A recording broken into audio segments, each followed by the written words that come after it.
Let's join Kristen Saloomey now at the UN in New York. Of course, lots of references to the UN being made there by the world's leaders. We are expecting a Security Council meeting. It was delayed, Kristen, I think you told us a little while ago. Do you think there's going to be any breakthrough, considering we already know, perhaps, what the Russian position will be? Well, since we last spoke, the permanent 5 members of the Security Council have decided to meet in an emergency meeting to discuss the way forward on Syria. They were scheduled to vote in about 3 hours' time on a resolution that was put forward by the United Kingdom, France, Germany, and the United States, a resolution that would have threatened sanctions against the Assad government in Syria if it did not comply with the UN-backed peace plan and pull its troops out of population centers in the next 10 days.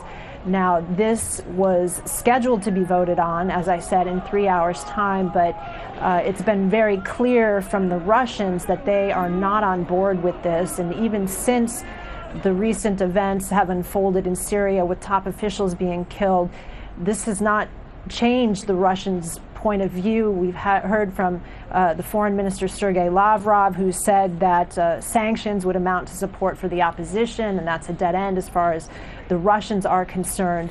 So what we've had happening in the last hour or two is Special Envoy Kofi Annan calling for a delay in this vote.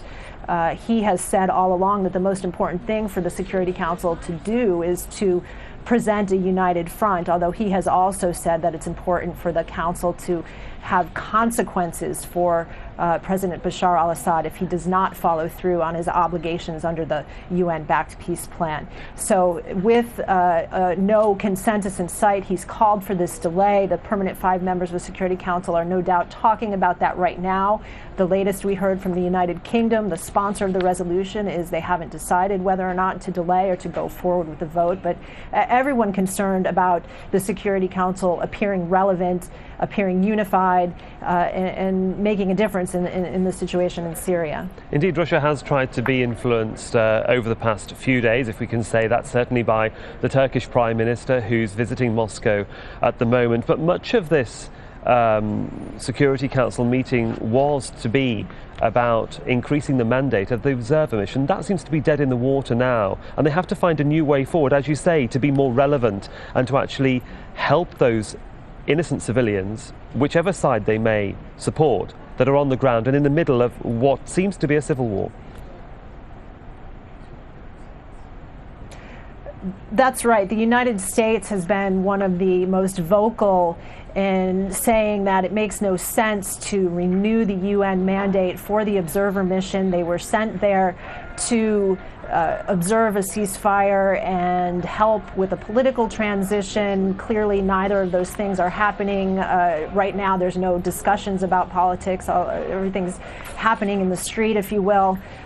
So they have said they did not want to renew the mission unless there was these threat of sanctions included in the resolution and some impetus for the Syrian government to actually respond and start this political dialogue and so forth. The Russians have, on the other hand, talked about extending the mission of the UN monitors and tweaking its mandate a bit so that they could facilitate ceasefire talks in various local communities. Not a lot of specifics about how they would do that, especially given the current situation.